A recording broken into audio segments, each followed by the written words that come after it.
Hoy somos testigos del endurecimiento de una soga profética, y se está haciendo en nombre de la libertad, los derechos laborales y los valores cristianos. No se trata del pasado, se trata del presente. Desde propuestas legislativas hasta plataformas políticas y unidad religiosa, las contracciones están aumentando. Lo que comenzó con susurros ahora resuena en los pasillos del Congreso, encíclicas papales y políticas corporativas. En esta serie de 3 partes, descubriremos cómo la legislación dominical encubierta en el lenguaje de los derechos laborales y el bien social está sentando silenciosamente las bases para la crisis final de Apocalipsis 13. La primera parte nos lleva a través de los primeros temblores de este movimiento, las agendas políticas, las crecientes leyes laborales y sus inquietantes ecos en la historia. En la segunda parte, profundizamos y descubrimos los planes del Vaticano y las alianzas proféticas que están remodelando las naciones. Y en la tercera parte, nos enfrentamos a la confrontación definitiva, donde se impone la adoración, se pone a prueba la conciencia y cada alma debe elegir entre la verdad y la tradición. Las contracciones han comenzado y el siguiente pujo puede ser el último. Imagínate a un padre nervioso cronometrando las contracciones de su esposa. A medida que los dolores se hacen más fuertes y se hacen más frecuentes, sabe que el bebé ya casi está aquí. Jesús empleó este símbolo para los últimos días. En las Escrituras, advirtió, todo esto es principio de dolores, como dolores de parto, que se intensifican a medida que se acerca el momento. Mateo 24:8. Hoy en día vemos que los dolores de parto proféticos en la sociedad se acercan cada vez más rápido. Una señal importante es el renovado impulso por una ley dominical nacional, una ley que imponga la adoración y el descanso en domingo. Estos esfuerzos alguna vez estuvieron muy separados, pero ahora están cada vez más cerca, lo que indica que algo trascendental está a punto de nacer en nuestro mundo. Así como las contracciones le dicen a una futura madre que su parto está cerca, las noticias rápidas sobre las leyes dominicales y la adoración obligatoria nos dicen que las antiguas profecías bíblicas están a punto de cumplirse. Sin embargo, muchas personas ignoran las señales. Al igual que aquellos que podrían desestimar los dolores de una futura madre como una falsa alarma, algunos desestiman estos movimientos religiosos como mucho ruido y pocas nueces. Pero la metáfora de Jesús es clara. Cuanto más seguidas estén las contracciones, más cerca estará el parto. Observamos la decadencia moral y la agitación política profetizadas en las Escrituras. Todos convergen hacia un clímax. La presión por el culto obligatorio ya no es una idea marginal. Se está convirtiendo en una conversación generalizada. En el libro de Mateo, Jesús dijo que cuando veamos estas cosas, sepamos que el fin está cerca, incluso a las puertas. Mateo 2:4-3:3. Los dolores de parto de la profecía nos instan a despertar y prestar atención. La historia se acelera y la gran liberación de Dios se acerca cada día. La pregunta es, ¿reconoceremos las señales y estaremos preparados para lo que se avecina? En los últimos años, ha estado creciendo un poderoso movimiento en Estados Unidos, uno que combina el patriotismo con la piedad y busca reformar las leyes del país en nombre de Dios. A esto se le suele llamar nacionalismo cristiano, y sus defensores han sido sorprendentemente audaces en cuanto a sus objetivos. Algunos incluso han esbozado un plan radical para rehacer los fines de semana, específicamente para imponer el domingo como día de descanso y culto. Un proyecto político para 2024 conocido como Proyecto 2025, elaborado por nacionalistas cristianos, expone una visión para rehacer la sociedad estadounidense según líneas teocráticas. En un lenguaje sencillo, quieren que el gobierno promueva su observancia religiosa con el domingo como pieza central. Es como si existiera un plan para exigir legalmente la asistencia a la iglesia y el descanso sabático, no por elección personal, sino por ley civil. Esta iniciativa ha alcanzado altos niveles de influencia. De hecho, un hombre nominado para el Departamento de Trabajo de EUU defendió abiertamente el uso de las leyes laborales para fomentar el culto dominical. Argumentó que se debería exigir el pago de horas extras por cualquier trabajo realizado en sábado, para que las empresas se lo pensaran 2 veces antes de permanecer abiertas los domingos. Su objetivo, y el de personas como él, es moldear la sociedad a través de la ley, empujando a Estados Unidos a honrar el domingo como día de reposo. Esas ideas podrían haber sonado extremas hace una generación, pero ahora se debaten en grupos de expertos y reuniones políticas. Los partidarios dicen que es por el bien de la nación, para que Estados Unidos vuelva a Dios y a nuestras raíces cristianas. Señalan nuestra historia, las leyes azules y las épocas pasadas en las que los domingos eran sagrados. Insisten en que si Estados Unidos es una nación bajo Dios, sus leyes deberían reflejar la ley de Dios. Para ellos, una teocracia, una nación gobernada por los principios de Dios, no es algo a lo que temer. Es algo que hay que abrazar. Creen sinceramente que hacer cumplir la observancia religiosa salvará a nuestro país del declive moral, pero otros están haciendo sonar la alarma. Americans United for Separation of Church and State, un grupo de vigilancia, advierte que estos planes son un peligro para la libertad. Incluso los observadores seculares describen el Proyecto 2025 como un plan nacionalista cristiano radical para una fusión de la Iglesia y el Estado. Ven el espectro de un gobierno que podría favorecer a una fe sobre otras, un desafío directo a la primera enmienda. La palabra teocracia en sí misma provoca escalofríos en quienes defienden la libertad religiosa. Se preguntan, ¿qué pasa con quienes celebran su culto en un día diferente o no lo hacen? ¿Serán penalizados? Comillas. Estas preguntas no son hipotéticas. Las ruedas de este movimiento ya están en marcha, y las próximas elecciones y decisiones políticas podrían acelerar la tendencia. Se está preparando el escenario para una prueba dramática entre los principios de una sociedad libre y las ambiciones de una religión impuesta. ¿Por qué hay tanta gente, incluso más allá de los conservadores religiosos, interesada en un día nacional de descanso? La respuesta es sencilla: agotamiento. En nuestro ajetreo moderno, las familias y las personas están agotadas. Los padres hacen malabares con 2 o 3 trabajos, los horarios de los niños están apretados, y la tecnología nos mantiene de servicio las 24 horas del día, los 7 días de la semana. Muchos apenas recuerdan lo que se siente en una tranquila tarde de domingo. En el año 2000, alrededor del 70% de los estadounidenses pertenecían a una iglesia, pero hoy en día apenas lo hacen el 50%. ¿A qué se debe este descenso? Señaló que cuando trabajas 70 horas a la semana solo para llegar a fin de mes, no tienes tiempo para ir al estudio bíblico del miércoles por la noche, puede que ni siquiera llegues a la iglesia el domingo. En otras palabras, los horarios de trabajo implacables están agotando la fe y el tiempo en familia.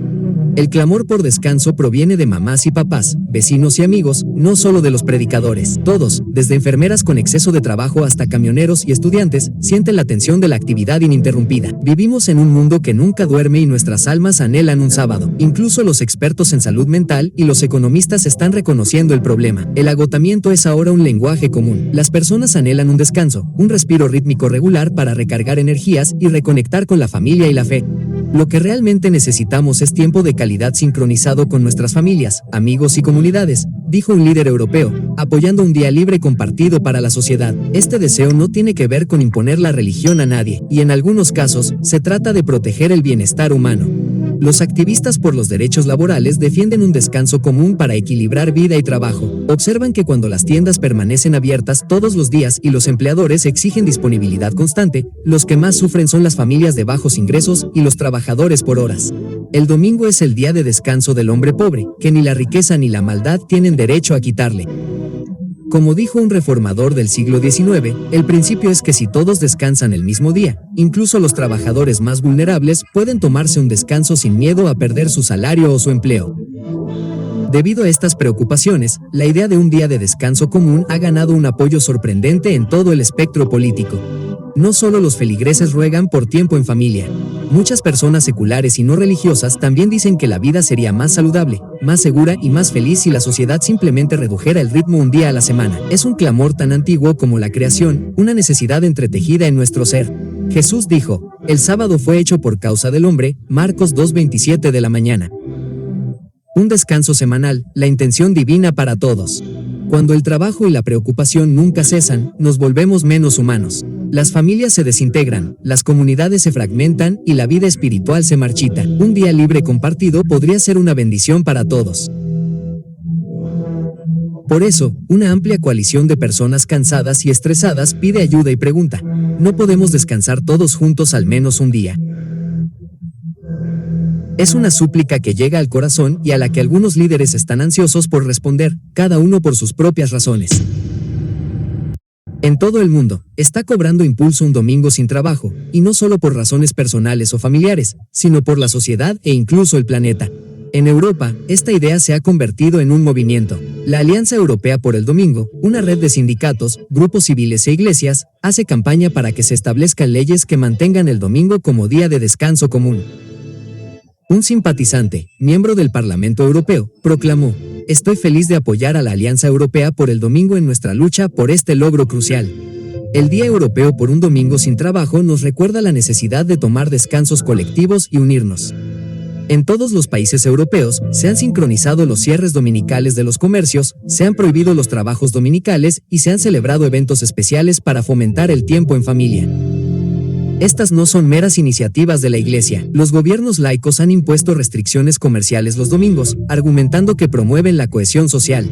Incluso en Francia y Alemania, países mayoritariamente laicos, las leyes protegen el descanso dominical, y los infractores, como una empresa que abre en domingo cuando no debería, pueden enfrentarse a multas. La idea es sencilla. Cuando todo el mundo descansa el mismo día, las comunidades prosperan. La gente puede reunirse, relajarse y rezar si así lo desea sin el incesante tamborileo del comercio de fondo. Este grito de guerra por un día de descanso ha resonado mucho más allá de Europa. De hecho, algunos países sorprendentemente no cristianos se han unido. En Malasia, predominantemente musulmana, los legisladores y los líderes religiosos han debatido los beneficios de un día de descanso común. Y curiosamente, muchos se han inclinado por el domingo. En la India, durante el punto álgido de la crisis reciente, ciertas regiones implementaron el confinamiento dominical para que las personas pudieran respirar en el ambiente. Incluso Taiwán, con su mezcla de tradiciones budistas y populares, fue testigo de campañas para reducir el trabajo dominical, lo que demuestra que el hambre de descanso no conoce fronteras religiosas. Quizás lo más llamativo sea Samoa, una nación del Pacífico Sur, cuyos líderes presionan para prohibir por completo el comercio dominical, reviviendo antiguas costumbres de un domingo sagrado. Es como si estuviera surgiendo una comprensión instintiva en todo el mundo. Todos necesitamos un sábado. Diferentes culturas pueden elegir días diferentes, pero el principio de un día de descanso semanal es casi universal, y cada vez más, el domingo se está convirtiendo en ese punto central. Una dimensión nueva y urgente de este movimiento mundial por el descanso es el aspecto medioambiental. Mientras nuestro planeta se tambalea por el cambio climático, los incendios intensos, las tormentas y el calentamiento global, algunos proponen un sábado por la Tierra. Razonan que si la humanidad detiene su industria un día a la semana, la reducción de las emisiones y el consumo podría ayudar a sanar la Tierra. En 2024, un grupo conocido como el Movimiento del Sábado de la Tierra instó a líderes mundiales a considerar un día de descanso semanal específicamente para combatir el cambio climático.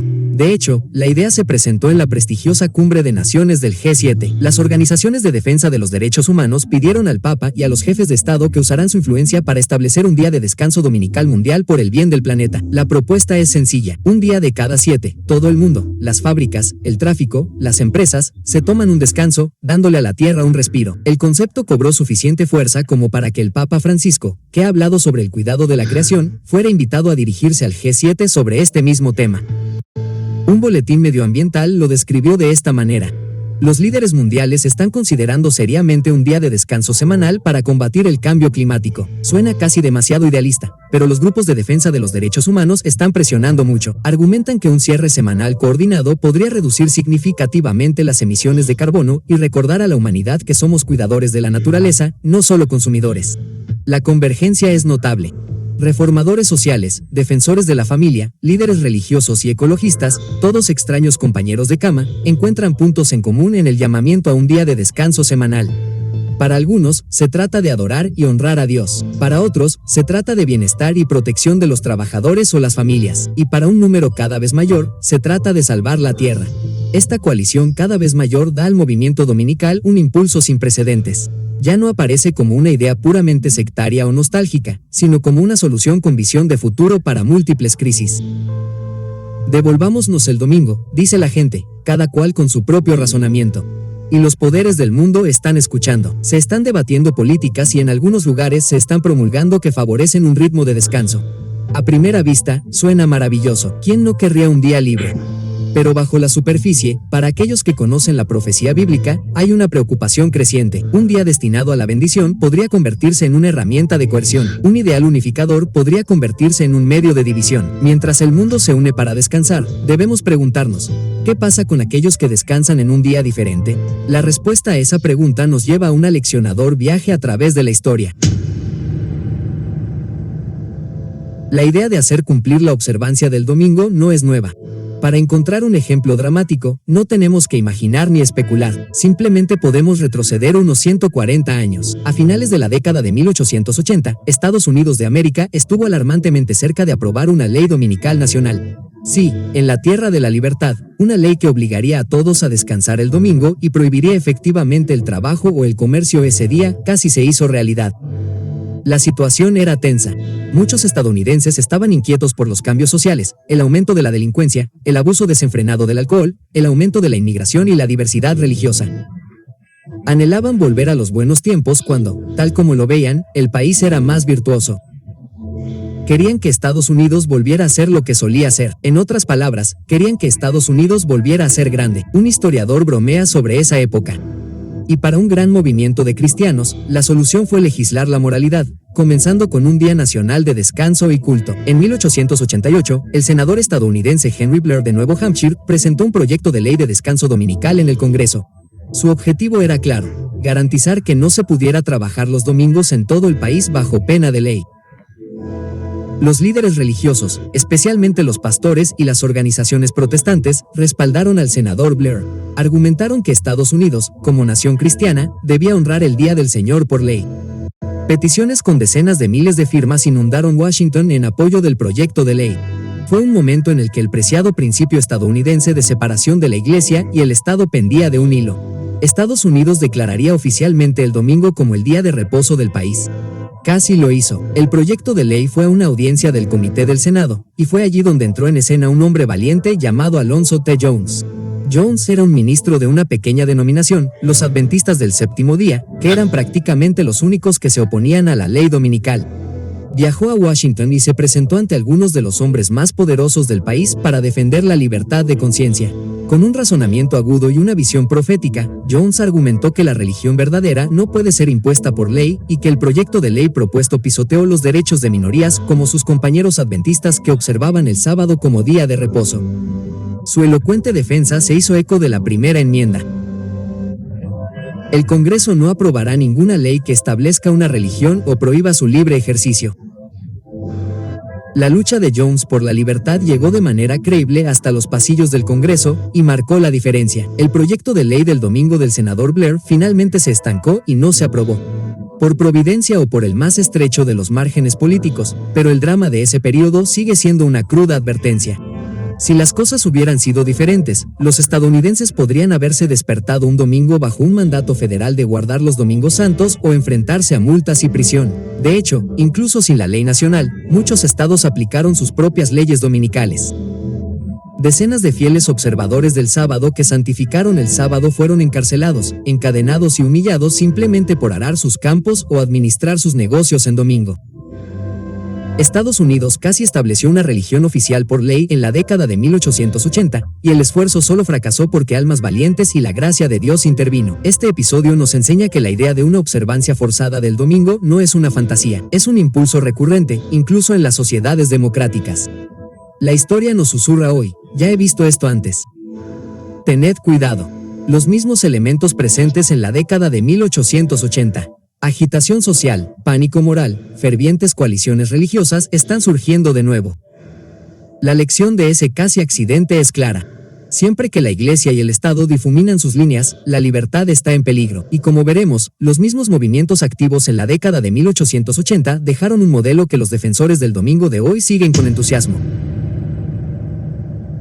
Durante ese turbulento periodo de finales del siglo XIX, una organización influyente encabezó la campaña para convertir legalmente a Estados Unidos en una nación cristiana. Se llamaba Asociación Nacional de Reforma, NRA. No tenía relación con la actual NRA sobre armas de fuego, pero era un grupo anterior con la misión de insertar a Dios y los principios cristianos en la Constitución de los EUU. Fundada en 1864 durante la Guerra Civil, la Asociación Nacional de Reforma consideró que los problemas de la nación se debían a que no reconocían a Jesucristo en la Constitución. Propusieron una enmienda que declararía el cristianismo como la ley suprema del país. Clérigos prominentes e incluso congresistas se unieron a sus filas. La NRA, el objetivo era, según sus palabras, introducir una enmienda cristiana a la Constitución que reconociera la supremacía de Jesucristo sobre la nación. Esto podría sonar noble para algunos, pero lo que significaba en la práctica era dar al gobierno la autoridad para hacer cumplir la observancia religiosa, empezando, por supuesto, por el domingo. La Asociación Nacional para la Reforma contaba con el respaldo de 11 importantes denominaciones cristianas en ese momento. Publicaba una revista llamada The Christian Statesman, que a menudo arremetía contra el secularismo y el ateísmo político, su término para la separación de la religión del gobierno. La NRA veía a Estados Unidos como una nación del pacto que debía profesar oficialmente el cristianismo, y, lo que es más importante, abogaban por leyes dominicales estrictas como piedra angular de la rectitud nacional. La asociación luchó para prohibir los periódicos dominicales y otras actividades dominicales que consideraban profanas. Para la NRA, santificar el domingo no era solo una sugerencia. Debía ser la ley de la República. Incluso aplaudían cuando las autoridades locales arrestaban a personas por trabajar en domingo. En su opinión, quienes se negaban a descansar el domingo no solo eran diferentes, eran delincuentes que socavaban el pacto de Estados Unidos con Dios. Lo sorprendente es con qué franqueza los líderes de la Reforma Nacional buscaron asociarse con la Iglesia Católica Romana para lograr sus fines. Para ponerlo en contexto, los protestantes estadounidenses del siglo XIX solían desconfiar de la influencia católica, pero la NRA estaba tan decidida a una América cristiana que estaban dispuestos a unir sus manos con gusto a los católicos para luchar contra el secularismo. El Christian Statesman publicó un editorial en 1884. Siempre que los católicos estén dispuestos a cooperar para resistir el progreso del ateísmo político, con gusto nos uniremos a ellos. Esto fue notable considerando que las diferencias entre protestantes y católicos habían sido pronunciadas. Pero revela un punto clave. Cuando el objetivo es hacer cumplir las leyes religiosas, los antiguos rivales pueden convertirse en aliados. Países europeos, mayoritariamente católicos, impusieron el descanso dominical. La NRA protestante estadounidense vio eso como una ventaja. Dijeron efectivamente, miren, en este tema, en Roma estamos de acuerdo, así que trabajemos juntos. Comillas. Y, de hecho, los dignatarios católicos de esa época apoyaron la idea de una ley dominical nacional en Estados Unidos, ya que veían en ella una validación de la autoridad de la Iglesia. Los adventistas de la época, aquellos que se oponían a la ley dominical, observaron con interés esta colaboración. Un escritor adventista señaló en 1888 que la teoría del Movimiento Nacional de Reforma sobre la unión entre la Iglesia y el Estado es idéntica a la del papado, y, por lo tanto, cualquier éxito de ese tipo en Estados Unidos establecería una imagen viva del papado en suelo estadounidense. En otras palabras, advirtieron que si los protestantes se apoderaban del poder gubernamental para imponer la religión, estarían reflejando a la Iglesia medieval de Roma, creando efectivamente una imagen de la bestia, para usar el término profético del Apocalipsis. Esto no era mera retórica, lo respaldaron citando las propias palabras de los líderes de la NRA y comparándolas con las declaraciones papales. Y, de hecho, en 1885, un papa católico, León I XIII, emitió una encíclica que se alineaba estrechamente con los objetivos de la NRA, alabando la idea de que la Iglesia y el Estado deberían trabajar codo con codo. Más sobre él pronto. La sinergia entre el celo protestante de la NRA y la doctrina social de la Iglesia Católica crearon una fuerza poderosa. Juntos, formaron la columna vertebral del movimiento de la ley dominical. Aunque no consiguieron su enmienda ni la ley federal en 1888, su legado no desapareció. Las ideas que defendieron, la unidad nacional a través de la piedad impuesta, siguen resurgiendo siempre que la sociedad se siente amenazada. Y como veremos, una de las figuras clave de la NRA y sin duda una de las voces más fuertes en favor de las leyes dominicales, fue un hombre llamado Wilbur F. Crafts, que llevó la antorcha hasta el siglo XX. Si la Asociación Nacional de Reforma proporcionó el marco para una América cristiana, Wilberforce Crafts aportó la fuerza. Crafts fue un incansable reformador social y clérigo a finales del siglo XIX que se convirtió en el más activo defensor de la ley dominical del país. Creía con todo su corazón que Estados Unidos estaría mejor moral y socialmente si el domingo se guardara estrictamente por ley. Con ese fin, ayudó a organizar y dirigir la Unión Sabática Estadounidense, más tarde conocida como Alianza del Día del Señor. Según una enciclopedia histórica, la Unión Sabática Estadounidense era un organismo religioso interdenominacional que promovía la promulgación y aplicación de una estricta legislación dominical. No era un grupo marginal. Unía a protestantes de muchas tendencias en una causa común. Kraft se desempeñó como su secretario correspondiente y mariscal de campo, uniendo iglesias de todo el país. Con frecuencia atacaba a quienes se oponían a las leyes dominicales, especialmente a los adventistas del séptimo día, e incluso los tachaba de alborotadores por insistir en adorar en sábado, donde otros veían diversidad de convicciones. Crafts veía un desafío que debía erradicarse por el bien común. Wilbur Crafts era muy serio. Escribió libros y dio conferencias para defender la idea de que el sábado, con lo que se refería al domingo, es tanto un deber sagrado para Dios como una necesidad social para el hombre. De hecho, uno de sus libros se titulaba intencionadamente El sábado para el hombre. Su título completo era un trabalenguas: El sábado para el hombre, un estudio del origen, la obligación, la historia, las ventajas y el estado actual de observancia del sábado con especial referencia a los derechos de los trabajadores. El título por sí solo lo dice todo. Kraft veía la observancia del domingo no solo como un mandamiento religioso, sino como un baluarte de los derechos de los trabajadores y la dignidad humana. Argumentaba que Dios ordenó un descanso semanal porque le importa el bienestar de las personas y, por lo tanto, la sociedad debería garantizar que todos tengan ese descanso por ley si fuera necesario. Para Kraft, el domingo era para el culto y los trabajadores. Predicaba que un descanso del trabajo era esencial para evitar la explotación de los trabajadores por parte de empleadores codiciosos. En una época de talleres clandestinos y semanas laborales de 6 o 7 días, este mensaje resonó en muchos. Incluso los sindicatos, que a menudo eran seculares, encontraron un raro punto de acuerdo con Kraft. El trabajador merecía un día libre. La conexión entre el sábado y el trabajador es clara. Kraft escribió: robarle el descanso a un hombre era inhumano. Armado con versículos bíblicos y estadísticas sobre trabajadores con exceso de trabajo, Wilbur Kraft acudió al Congreso y a las legislaturas estatales para presionar a favor de leyes de cierre dominical. Gracias a sus esfuerzos y los de sus colegas, se aprobaron leyes en varios estados que prohibían el trabajo y el comercio en domingo, con pocas excepciones. En los libros, a menudo se las llamaba leyes azules. Según algunas de estas leyes, incluso las actividades de ocio como el béisbol o la caza eran ilegales los domingos. Muchos estadounidenses comunes sintieron el impacto, algunos con alegría, ya que significaba tiempo garantizado para la familia, otros con amargura, especialmente las minorías cuyo día de culto no era el domingo. Kraft era consciente de la resistencia, en particular de los adventistas y los judíos que observaban el sábado, pero en lugar de ablandarse, redobló la apuesta. En los debates públicos, insistió en que la sociedad civil tenía derecho a reservar un día para su propia preservación e historia, así como que las escrituras, en su opinión, indicaban que ese día debía ser el domingo. No tuvo reparos en afirmar que aquellos que guardaban un día diferente también podían descansar ese día si lo deseaban, pero también debían observar el domingo por respeto a la ley y al bien común. Esto llevó a Kraft a un conflicto directo con portavoz adventista como Jones. Jones solía citar las propias declaraciones de Kraft para exponer lo que él veía como falacias en la lógica de la ley dominical. Por ejemplo, cuando Kraft justificó las leyes dominicales sobre la base de la autopreservación de la nación, Jones replicó que la religión verdadera no necesita la fuerza civil para preservarse. Prospera por el poder de la convicción, no por la coacción.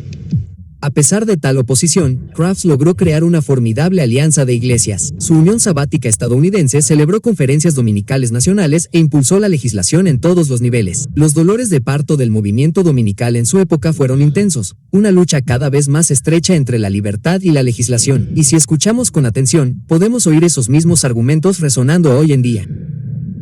La obra de Kraft en las décadas de 1880 y 1890 sentó las bases sobre las que los defensores modernos del domingo todavía se basan. La idea de que estamos más o menos donde estábamos hace 140 años en este debate no es descabellada. Las buenas intenciones lo impulsan: cuidar el culto, cuidar a los trabajadores. Pero como veremos a continuación, las buenas intenciones pueden llevar ocultas peligros. Incluso Elena G. White, contemporánea de Kraft y autora cristiana que vivió aquella agitación por la ley dominical, advirtió que muchos de los que impulsan esos movimientos no ven hacia dónde tiende la corriente subterránea. Él se paró en los pasillos del poder, no con un ejército, sino con la verdad, abogando por la conciencia de una nación. Puede que Jones haya ganado la batalla ese día, pero la guerra estaba lejos de terminar, porque incluso cuando los ecos de ese testimonio histórico se desvanecían, una voz más fuerte se preparaba para alzarse. No del Congreso, sino del propio Vaticano. En el próximo episodio, seguiremos esa voz desde los tronos papales hasta las plataformas presidenciales.